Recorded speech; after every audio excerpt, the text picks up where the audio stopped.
इश्क में आखिर अब कुछ ऐसे लम्हे गुजारने होंगे सरी सरी आम लेनकु आम उकु चुकु न्येलें कलम घने घने रे ए, ए,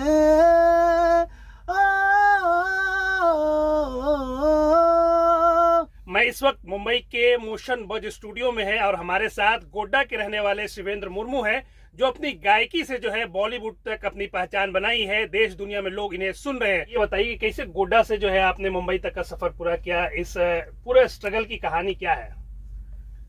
बस एक छोटे से लड़के की कहानी है और गोड्डा जैसे जिले से यहाँ आना एक सपने जैसा महसूस होता है आज के समय पे।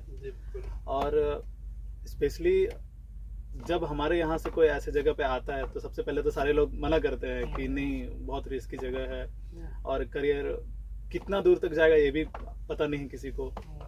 तो लगभग सारे लोगों ने बोला कि आप अच्छा गाते हो, अच्छी बात है, लेकिन ज़रूरी नहीं है कि आप मुंबई जाओ, क्योंकि बहुत रिस्क आ जाता है। जब आप सिंगिंग करियर या बॉलीवुड को चुनते हो तो एक रिस्क, साथ में एक रिस्क फैक्टर रहता ही है। और लेकिन फिर भी जहाँ तक मुझे बोला गया नहीं, लेकिन मैंने उसका उल्टा समझा और मैं ये अपने मन को स्ट्रॉन्ग करता गया कि मैं जाऊंगा और मैं आ गया। तो अब सिंगिंग का कहाँ से ख्याल आया? शुरुआती दिनों से आप सिंगिंग कर रहे हैं या डायरेक्ट बॉलीवुड में आपने एंट्री की? नहीं, मैं बहुत छोटा से ही गाना गाता था, काफ़ी छोटी उम्र से। जब मैं स्कूल में पढ़ रहा था, ज्ञान स्थली पब्लिक स्कूल से मैं पढ़ा हूँ गोड्डा, और वहीं से मेरी टैलेंट की पहचान हुई। शिक्षकों ने, वहाँ के जो एडमिनिस्ट्रेटर हेड हैं, डायरेक्टर हैं, समीर दुबे सर, रवि दुबे सर, इन्होंने दोनों भाइयों ने मेरे टैलेंट को पहचाना और बार बार मुझे मौके दिए हर जगह परफॉर्म करने के लिए। मुझे स्पेशली रवि सर का मैं थैंक यू बोलना चाहता हूँ। उन्होंने बहुत प्रमोट किया कि ये लड़का बहुत टैलेंटेड है, क्योंकि आप टैलेंट को जब पहचानते हो तो उसको जगह देना एक बहुत बड़ा, और छोटे बच्चे को आप बताना कि आप बहुत अच्छा गाते हो, ये बहुत बड़ी बात होती है। तो मेरे म्यूजिकल करियर में सबसे बड़ा हाथ मेरे स्कूल का है, ज्ञान स्थली पब्लिक स्कूल का है, समीर सर का है, रवि सर का है, मनीष सर का है, महेश सर का है, कौशल सर का है। सभी शिक्षकों का मैं दिल से धन्यवाद करता हूँ। तो वहां से फिर आपने गोड्डा से स्कूलिंग गोड्डा से की, उसके बाद फिर आगे की पढ़ाई कैसे, यहाँ मुंबई तक कैसे पहुंचे? स्कूलिंग करने के बाद जब मैंने 10th पास किया तब तक मेरे मन में दोनों ख्याल आ रहे थे कि जाना भी चाहिए, नहीं भी जाना चाहिए।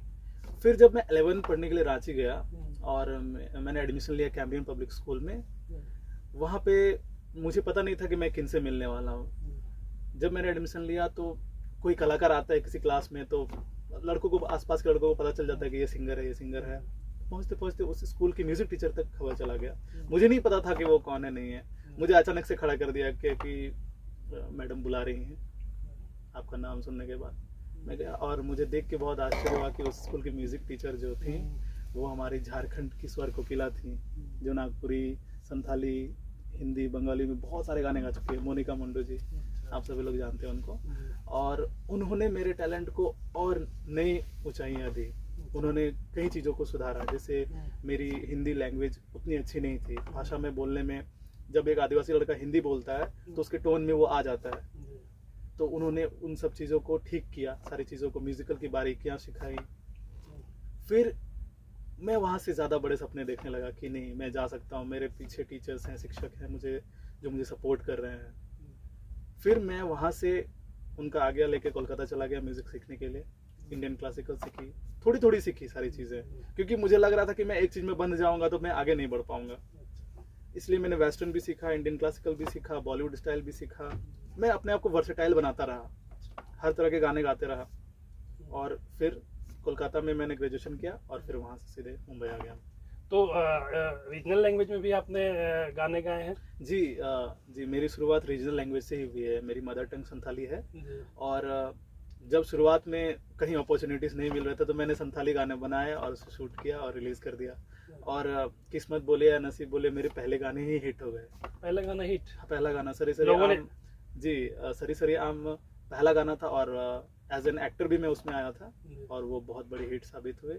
सब लोग उस गाने से मुझे पहचानना शुरू कर दिए, कोई शिवेंद्र मुर्मू नाम का सिंगर आया है। मतलब हमारे आपकी पहचान जो है संथाली गानों से शुरुआती दिनों में? जी, संथाली गानों से ही मेरी पहचान शुरू हुई। लोग मुझे पहचानने लगे इस लैंग्वेज से। तो आपने संथाली गानों को गाकर जो है मुंबई के बॉलीवुड नगरी में आप पहुंचे हैं, यहाँ पे जो है हिंदी गाने भी आप गा रहे हैं। तो वहाँ से यहाँ तक का सफर जो है, संथाली लैंग्वेज आपको कितनी मदद की? बहुत। देखिए, मुंबई में आकर यहाँ पे अपने आप को सरवाइव करवा पाना बहुत मुश्किल होता है, क्योंकि अगर हमारे पास रेंट देने के लिए पैसे होने चाहिए, अपने रहने का, खाने का खर्च, कहीं घूमने का खर्च तो चाहिए। और मेरी वो पूर्ति संथाली म्यूज़िक को करके हुई। मैंने वहीं से जो मैंने कमाया संथाली म्यूज़िक करके, उसी के सहारे से मैं आज मुंबई में इतना दूर तक आ पाया।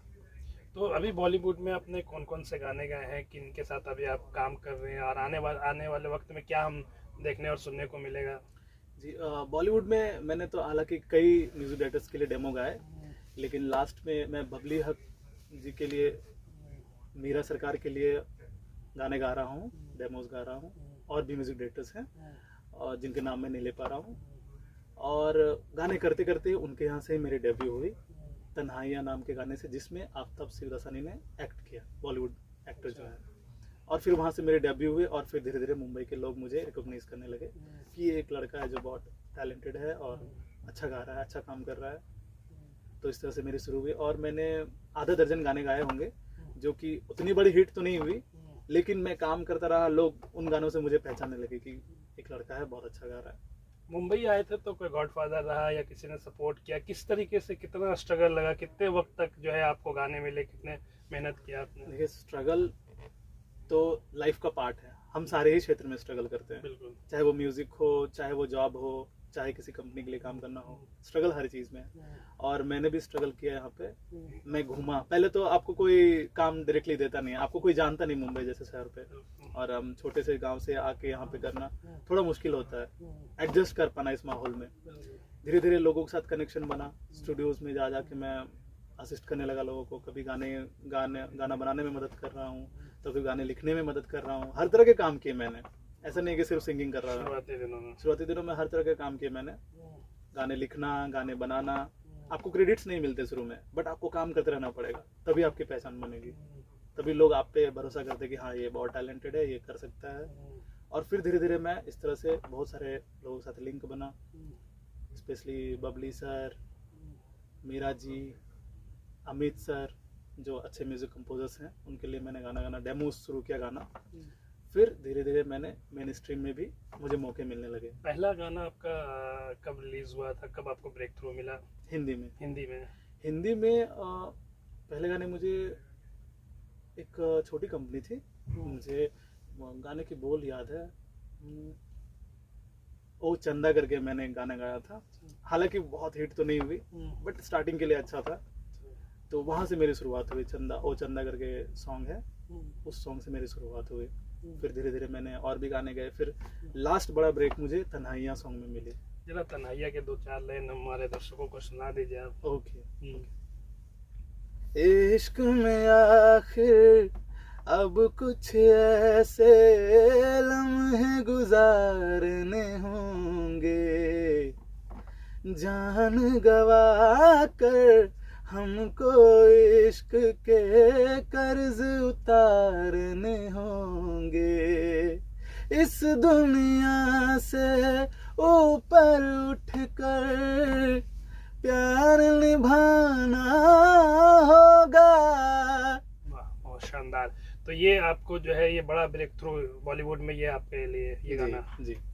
तो संथाली गानों के भी आपने जिक्र किया, तो संथाली के भी कुछ 2-4 लाइन सुना दीजिए जो आपके हिट रहे संथाली में, जिनसे लोग आपको जानते हो। ओके, मैं सुना देता हूँ।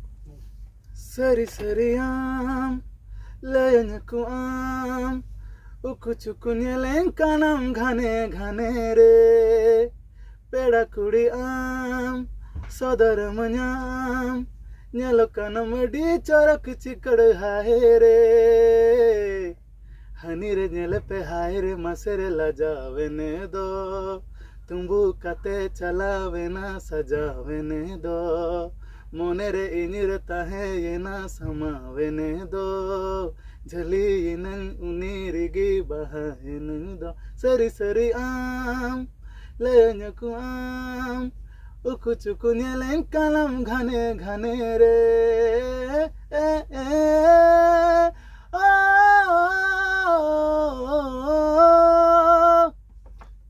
शिवेंद्र जी, ये बताइए कि संताली से मुंबई तक का आपने सफर तय किया, आगे सिंगिंग में ही कैरियर आपको है या फिर और भी बॉलीवुड में फिल्मों में एक्टिंग करते हुए भी देखेंगे हम लोग? नहीं, मैं देखिए, मैं शुरू से ही कलाकार रहा हूँ, सिंगिंग हो या एक्टिंग हो। तो यहाँ आने के बाद ही मुझे पता चला कि मैंने थोड़ी बहुत एक्टिंग क्लासेस भी करी थी। तो धीरे धीरे करते करते समहाउ मैं एक्टिंग में भी हूँ। एक्टिंग में और कुछ देखने को मिलेगा? जी, जरूर मिलेगा। मैंने एक फिल्म का कॉन्ट्रैक्ट साइन किया और जिस फिल्म का नाम है राम राव, उसमें मैं लीड एक्टर के तौर पे काम कर रहा हूँ। वाह! और उसमें मेरे गाने भी होंगे उस मूवी में। अच्छा, गाने भी उसमें? जी। तो देखिए, शिवेंद्र की जो है फिल्म आने वाली है। दर्शक जो भी वीडियो देख रहे हैं, शिवेंद्र के गाने आपने सुने, इनकी फिल्म भी जो है आने वाली है। कब तक शूटिंग वगैरह होनी है, कब तक, कितने? बस प्री प्रोडक्शन कंप्लीट हो गई, इसके बाद थोड़े दिन में शूटिंग स्टार्ट होने वाली है। अच्छा, जो दर्शक शिवेंद्र को देख रहे हैं, तो गोड्डा के किस जगह से आप आते हैं? जरा अपने फैमिली बैकग्राउंड के बारे में भी बताएं। शिवेंद्र के परिवार में कौन कौन से लोग? मैं गोड्डा के बड़ी कल्याणी गांव से आता हूँ। काफी इंटीरियर इलाका है, जंगल पहाड़ों के बीच। हाँ, बहुत ज्यादा इंटीरियर नहीं है, बीच में पड़ता है। अच्छा, गोड्डा से 15 किलोमीटर दूरी पड़ता है मार्केट से। अच्छा। और मेरे फादर गोड्डा कॉलेज गोड्डा के हेड असिस्टेंट रह चुके हैं, अब रिटायर हो चुके हैं। और मॉम हाउस वाइफ थी। तो अभी यहाँ पे आप मुंबई में अकेले रहते हैं या फैमिली भी आपके साथ यहाँ पे रहती है? जी, अकेला ही रहता हूँ। अकेला रहता है। तो अब पापा जो है, शुरुआती दिनों में पापा आपको क्या बोल रहे थे, क्या बनना है, इसी प्रोफेशन में आगे बढ़ जाना? देखिए, कोई पेरेंट्स शुरुआत में ये तो नहीं चाहेंगे कि उनका बेटा बॉलीवुड जाए या उनकी बेटी बॉलीवुड जाए, क्योंकि बॉलीवुड एक चैलेंजिंग जगह है, हमेशा से रहा है, हर किसी के लिए रहा है, आसान नहीं है। और पेरेंट्स हमेशा बच्चों के लिए एक सक्सेसफुल करियर देखना चाहते हैं। कभी कोई नहीं देखना चाहते कि मेरे बच्चे फेल हों, किसी भी क्षेत्र में जाए। सब अपने बच्चे को खुश देखना चाहते हैं, सक्सेसफुल देखना चाहते हैं। और प्रोटेक्टिव थे कि नहीं, आप मत जाओ, क्योंकि बहुत रिस्की होता है और इतने छोटे से शहर से जाना, वहाँ पे आप अडॉप्ट कर पाओगे नहीं कर पाओगे। सो जैसे हम वहाँ पे, हमारा कल्चर है कि गवर्नमेंट जॉब के लिए तैयारी कीजिए, सरकारी नौकरी। हाँ, लेकिन मैं भी अड़ गया कि नहीं पापा, मुझे जाना ही है। लास्ट में मैंने इजाजत ले ही लिया और मैं आ गया। अब पापा क्या बोलते हैं आपके अभी तक के कैरियर को देखकर? पापा अभी पापा खुश हैं, बहुत खुश हैं। जब मेरी डेब्यू हुई, और सबसे ज्यादा खुशी उनको तब हुई जब मेरी डेब्यू हुई हिंदी इंडस्ट्री में, क्योंकि संथाली में करते हुए भी एक हमारी इंडस्ट्री उतनी बड़ी नहीं है कि आप इससे कुछ बहुत बड़ा नाम बना लो। हम पॉपुलर जरूर हो जाते हैं संथाली में, लेकिन हमारे लॉन्ग टाइम करियर के लिए बहुत ज़्यादा बड़ा नहीं हो पाता है, क्योंकि हमारी इंडस्ट्री राइज कर रही है, अभी धीरे धीरे राइज कर रही है, मेन स्ट्रीम में आई नहीं है। और इसीलिए कितना भी मैंने संथाली म्यूजिक किया, खुश थे, बच्चा कर रहा है संथाली म्यूजिक, इट्स ओके। लेकिन आखिरकार जो सपना मैंने देखा था, जब उनको लगा कि मेरा बेटा वहाँ तक पहुँच गया है या पहुँच रहा है, तो उनको बहुत खुशी हुआ। बहुत खुश होते हैं सब लोग, पापा को बोलते हैं कि आपका बेटा ने कुछ कर लिया। तो पापा को मुंबई ला के घुमाए या पापा भी मुंबई? जी, अभी वो आए नहीं अभी तक। मैं कई बार रिक्वेस्ट किया पापा से कि आप आइए और आइए, देखिए मेरा काम, मैं कहाँ कहाँ काम करता हूँ, किस तरह काम करता हूँ। लेकिन उनको गाँव पसंद है, गोड्डा पसंद है। तो आपको पता है, एल्डर्स नहीं आना चाहते बाहर अपने गाँव घर से। गोड्डा जानते ही है, अभी एक उम्र के बाद हम अपना घर नहीं छोड़ना चाहते हैं। और आएंगे, वो जरूर आएंगे जब मैं और कुछ अच्छा कर रहा हूँ। धीरे धीरे अभी सेटल भी हो जाऊंगा तो फिर पापा आएंगे ही आएंगे। हालांकि मैं हमेशा डिमांड करता हूँ कि पापा आप आओ, आप मेरे दोस्तों से मिलो, मैं जहाँ काम करता हूँ देखो। और वो बोलते हैं आऊँगा अगली बार। चलिए, बहुत शुक्रिया हमसे बात करने के लिए शिवेंद्र।